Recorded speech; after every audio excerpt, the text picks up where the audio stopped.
Hi, Gavin. Thank you so much for coming on to the show today. It's such an honor to have you here.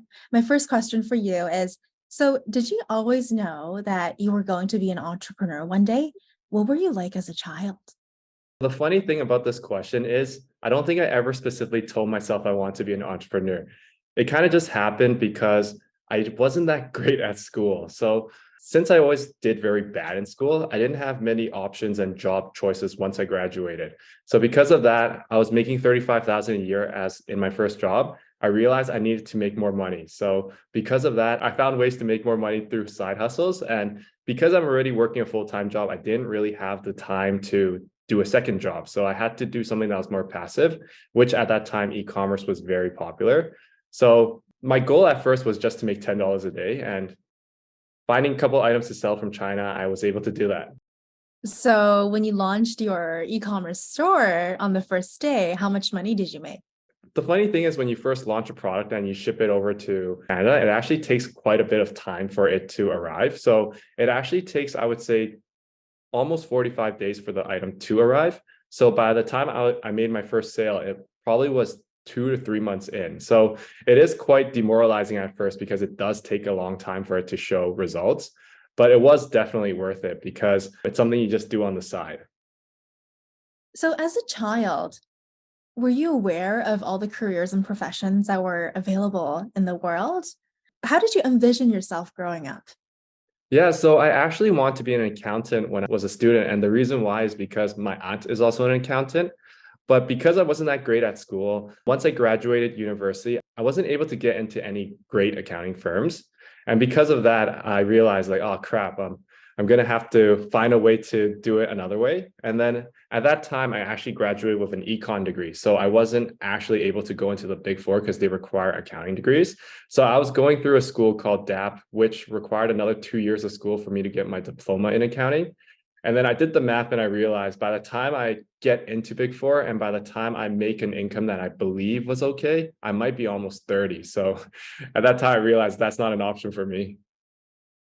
That's so funny. I remember when I was working in my last firm, I texted my partner one day, and now looking back, I'm thinking, why in the world would I even text that to him? But I did feel very close with my partner, so my boss. I felt like I could be transparent in terms of everything with him. And so I asked him, I said, "Well, we're only making this much. It's not worth it. I think I want to leave the firm." Yeah, well, to be very honest, I do think that what they offer is very great and it's really good for learning too. But for me, because I was behind already in a couple of years, I found it very discouraging to jump into it at, let's say, by the time I would get into Big Four, I might have been maybe 25, 26 even. And I found it kind of discouraging because at that time already many of my peers are in it. And by the time I get into it, they might already be my manager. And at that moment, I realized that might not be the best road for me. Hmm. Interesting. Yeah, that makes a lot of sense. You know, this leads me to my next question about your business MotionGrey. Tell us about the creation of MotionGrey. What is, the best part of being a co-founder? So MotionGrey was actually created after our first company. So my partner Alex and also my partner Andy, they actually created a company called Pulse Labs, which focused on gaming chairs in university. So the first company was kind of like our testing grounds where we learned how to import things and we learned how to sell online and create a website. But because gaming chairs was dominated by a couple big players, we weren't really able to really take off. And eventually during university, my partner Andy, he sustained an injury during basketballs that made it so that his back would hurt when he was sitting. So because he was very uncomfortable throughout the day, he wanted to look for ergonomic furniture. And I guess at that point we realized, hey, like this is maybe the future when it comes to home office equipment. And then we imported a couple standing desks and a couple ergonomic chairs. And at that point, it really got a lot of demand because a lot of people wanted those things. Yeah, I think the best part of being a co-founder is really just being able to do a bit of everything. So growing MotionGrey from basically just us three to having over 10 employees now. At the beginning, I had to really do everything. So I did a bit of marketing. Funny thing is, I also do HR, which is something that I never saw myself doing, even ranging from interviews, everything I just got to learn. And I got to become very good at a lot of things that I never was interested in before. But because it could grow my business, it made me a lot more interested in the things. Actually, I was talking to another co-founder recently, and they mentioned this that really inspired me is that I think being a co-founder gives you a certain type of power that allows you to feel confident to reach out to other co-founders. And it's because we do have a connection when it comes to running our businesses because we know how it's not easy. Mm. So for example, how I even reached out to you, it was because I saw that you are also a founder of a company and I found it very inspiring. I had the confidence to reach out to you because I was thinking that there's a lot of things that we could talk about and not a lot of people can understand unless they've actually done it. Oh, okay, interesting. I feel like we're a little bit different in that case. When I wrap up work, the last thing I'd want to talk about is work. Yeah, Okay. but the thing that's the thing is also I think you really enjoy what you do too. So a lot of times when it comes to your passions and your hobbies, it naturally just kind of creeps up. Yeah, that's true. I think this also relates back to when you're in LA trying to relax, you're just like, oh, I should maybe get back to work because it's also perhaps another form of relaxation for you, doing what you love. Yeah, and I wouldn't actually say that I love it, but you tend to enjoy things you're better at. And when it comes to, I guess, running an e-commerce store or even just doing business related things, I feel very confident in myself because I can see the results. And for example, when I was working, I sometimes found it very difficult to keep doing what I was doing because I don't think I was good. Same with school. I naturally just couldn't get above an 80%.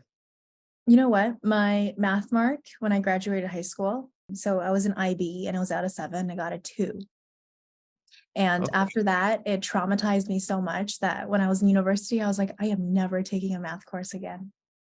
Yeah, no, I totally understand that feeling because it was really weird. But every single time I did an exam, I would always think like, hey, I killed it. I probably got 90 to 100%. And I would be genuinely shocked when I see the results because every single time it would be 80 or maybe even 70. And I would Oh, never feel that confident going into an exam. But I guess I just have a lot more natural human errors than people. that's interesting. A lot of entrepreneurs don't do well in school, but they do very well when it comes to being creative, getting things done. I think, the difference between, okay, here's one thing I love about being a founder is you have so much freedom for creativity. Yeah, yeah. It's the ability to really envision things and be able to execute immediately. So, for example, if you want to change something on the website, you want to launch a new campaign, you're able to immediately implement it. So it allows you to really build the momentum because if you give it a couple of days, the ideas tend to fade and you're not as motivated afterwards. Hmm. Yeah, absolutely. You're able to really capture the moment and just go. You don't have to follow a right structure. There's no certain right plan for it. It's sometimes I think planning works against you. Yeah. So every single time, if I'm too nervous or if I'm planning too much for certain things, I realize that I just need to step back sometimes and just kind of wing it because ultimately, I think I do the best when I am in a creative environment, when I'm not locked into a certain box. Mm, absolutely. Yeah. And so, Gavin, what was the biggest challenge or learning key takeaway in your entrepreneurial journey? Yeah, so I think this actually leads on to our last point where the work-life balance has always been the most difficult part about being an entrepreneur. The reason why is because it never stops. I think you always hear people saying, oh, you should quit your 9 to 5 and start your own business and create a passive income. I think that's true to an extent, but at the same time, nobody talks about the long hours we have to endure. And the reason why there are long hours is because there's always something to improve on. So whether it's launching a new product or making the website better, there's always improvements that can be made. One thing I have learned more recently is to take a step back, just like you, and also kind of just not worry about things that I don't have control of. So there's actually a pretty funny story. 2 years ago, I think there was really heavy rainstorms and a lot of the highways were broken. So a lot of the trucks and transportation systems were cut off. So during this time, I actually did something that you shouldn't do as an e-commerce seller, and that was accept a lot of pre-orders. So during the Christmas time, we actually sell some Christmas toys. And I actually sold 200 toys to kids, but I didn't have the orders in Vancouver at that time. So it was estimated to arrive at the end of November, but So I timed it perfectly, but no one could predict these weather, I guess, bad weather. So because of the delays, the items probably wouldn't arrive until mid-December. So at this time, every single day, 200 people would be complaining to me, telling me, hey, the items hasn't arrived yet. It's for my kid, it's for my daughter. And I really wanted to have this Christmas gift. So during that time, I couldn't sleep and I was very stressed because I felt very bad that I was ruining 200 kids' Christmas. But ultimately, the items didn't arrive in Christmas. It arrived in January. But at that very moment, I realized that sometimes there's things that you just can't control. And if they do happen, you just got to move on and do your best with the circumstances you're dealt with. Wow, that must be a lot of pressure. You know, in the moment, how did you deal with that stress as an entrepreneur?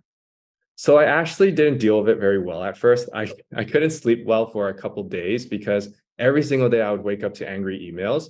But eventually, my partners taught me that when you can't control something and something has already happened, I guess the expression, you don't cry over spilled milk, that's what I had to learn to deal with. And because it has already happened and I couldn't control the logistics of the situation, I had to just deal with what I could do. So I could offer them discounts, I could offer them additional items, and I could also just hope that this never happened again and improve my logistics system so that the goods would arrive earlier next year for the next Christmas. I think taking on so many roles, the HR, the CEO, the co-founder, also customer service and chief quality assurance officer, all of these things at the same time, I think it requires an entrepreneur to have high emotional intelligence. So what does emotional intelligence mean to you and how do you develop it? Yeah, so I think emotional intelligence is just understanding the situation. So the one thing that I think really helped us thrive at MotionGrey is that me and my partners don't really have an ego. If we ever do conflict, which we never have on a certain situation, we will kind of compromise on the situation.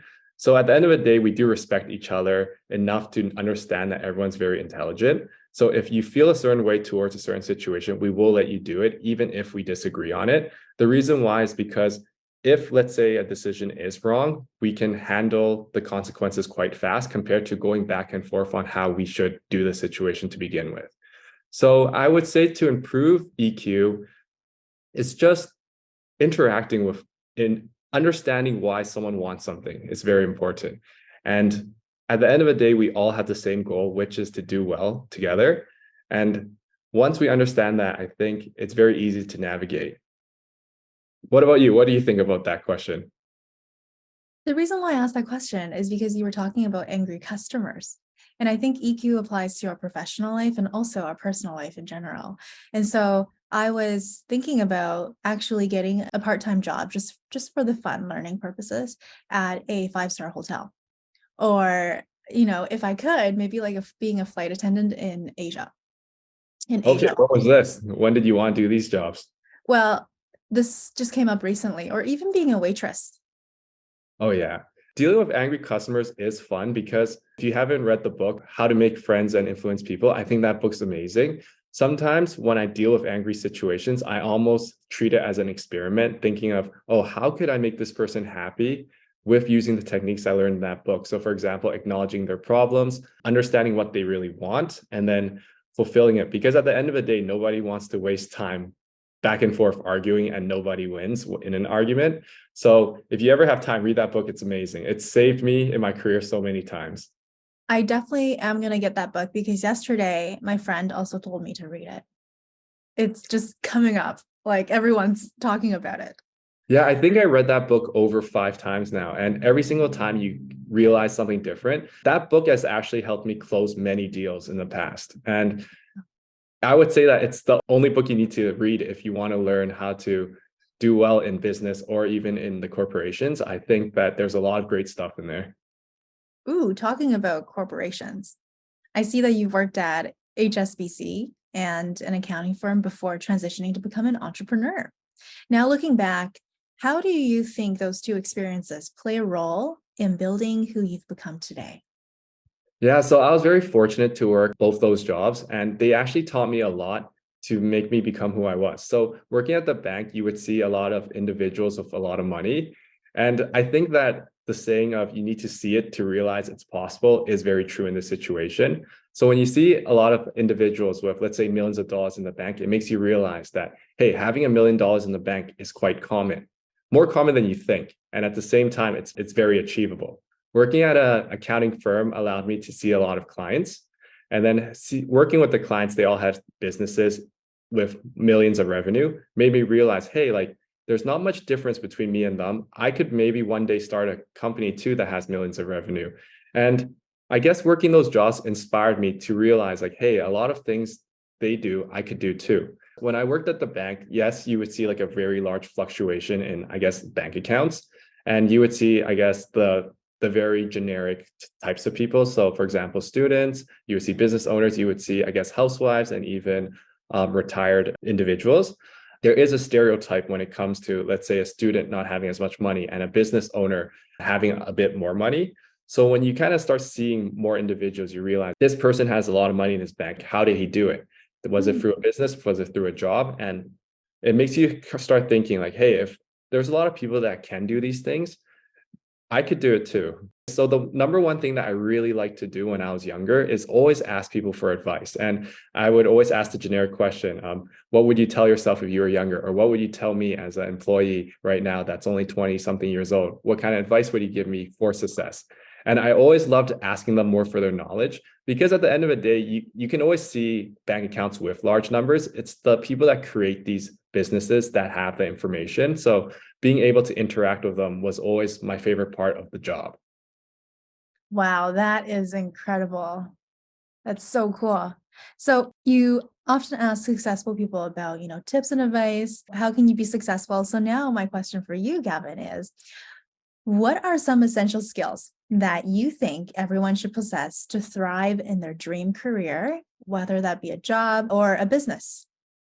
Yeah, so in a career and in business, I do think that people tend to settle for less and they never ask for more. I had a friend that's working on a startup recently, and I told him that if he believes in the company, he shouldn't just settle for the stock options, and he should ask the founder whether or not he could buy more stocks. And this is actually the approach that I've always had with my business, and even when I was working, is that every single time I want something, I should always ask for it. This doesn't necessarily mean that you should be entitled to things. It's more of asking for challenges, asking for results, and even asking for rewards. And I do believe that if you do go through life and you ask for the things that you believe you deserve, you will end up with a lot more than if you just settle for less every single time. And that would be my advice, I guess, for new business owners or even employees working. I think it's a great mindset to have. So last question. Gavin, if you could travel back in time and give younger Gavin a piece of advice, what would that be?